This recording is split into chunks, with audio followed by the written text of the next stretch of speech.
The night the stars came closer. A gentle beginning.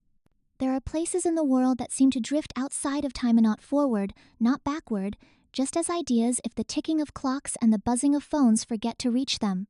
You won't find them on a map, not exactly. You have to arrive by accident or instinct or a kind of longing you don't have words for.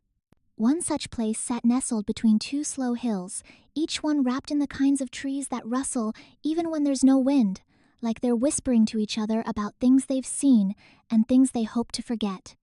The valley between these hills had no name on any official paper, but those who passed through rarely and never in a hurry sometimes called it Evershade. Not because it was dark, but because the light there moved like it had a mind of its own. Mornings arrived gently, tiptoeing through the leaves. Afternoons stretched long and golden as if the sun was in no rush. And the nights were the kind that made you believe in quiet magic.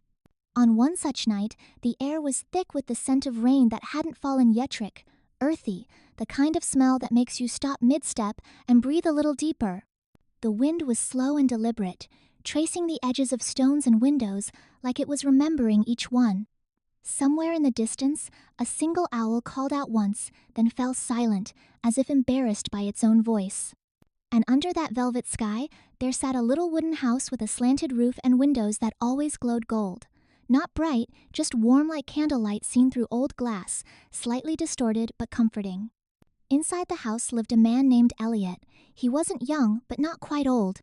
His hair was silver at the edges, the kind of silver that came not from stress, but from peace, the kind that settles in after you've stopped rushing to be anyone other than who you are. Elliot lived alone, but not lonely. He kept company with quiet things, tea that brewed slowly, books with pages softened by time, and a pair of well-worn slippers that never left the porch. On evenings like this, he would sit in his favorite chair, the one by the window, with the blanket he never folded and, simply, listen. To the frogs beginning their nightly conversations. To the ticking of a clock that didn't quite keep time. To the hush between one moment and the next. And sometimes, when the sky was just right, when the clouds pulled back like a curtain and the stars stepped forward onto their stage, Elliot would speak aloud. Not to anyone in particular, just into the space around him, the way you might talk to an old friend who left the room but hasn't really gone far. "I wonder," he said this night, "what would happen if the stars came just a little closer?" He said it without expectation, without urgency. Just a thought, carried on breath, meant more for the night than for himself. And the night, as it turned out, was listening. Elliot's words hung in the room for a moment, suspended between the flickering candlelight and the sighing trees outside. "I wonder what would happen if the stars came just a little closer." He didn't expect an answer, of course. You don't speak to the stars because you expect a reply. You speak to them because they've been there longer than anyone else, and they have the patience to listen. He leaned back in his chair, his mug of tea now warm against his palms. Outside, the hills began to darken into a velvet blue, soft and deep, the kind of darkness that makes you feel safe rather than alone. Vincent, the old tabby cat from next door, who had long since decided Elliot's house was home, leapt silently onto the windowsill. He stared out as if he, too, had heard something in Elliot's question. For a long while, nothing changed. But slowly, so slowly, it might have been imagined the stars did begin to shift. At first, they shimmered more brightly than usual, as if someone had polished them clean. Then they began to swell just a little, not growing exactly, but becoming closer, nearer. Friendlier. And then a flicker. A single star, no bigger than a freckle in the sky, blinked once and fell. Elliot sat up straight, the tea sloshing just a little. It wasn't the kind of falling star you make a wish on. This one didn't streak across the sky like a flame. It drifted, like a feather caught in twilight, descending slowly toward the field behind Elliot's home. Vincent's tail twitched. Elliot didn't move, not yet. He waited, listening. The house seemed to lean in too, holding its breath. When the light finally touched down, it didn't vanish the way falling stars usually do. It lingered, glowed, softly pulsing like the heartbeat of something not entirely of this world. Elliot rose, gently, setting the tea aside and wrapping the blanket around his shoulders. He opened the front door, barefoot on cool wood, and stepped outside.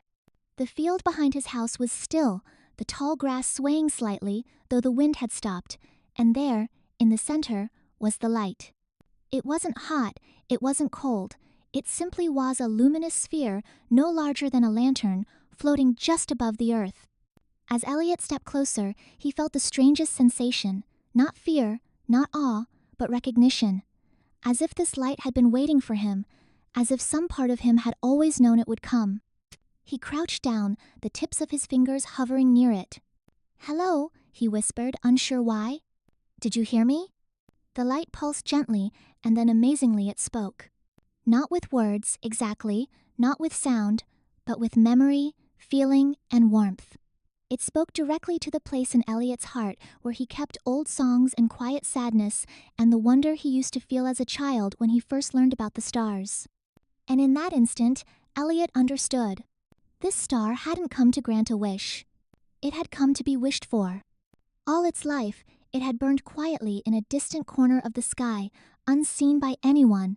It had waited patiently, faithfully for someone to wonder about it, to notice, to speak its name even if no one knew it.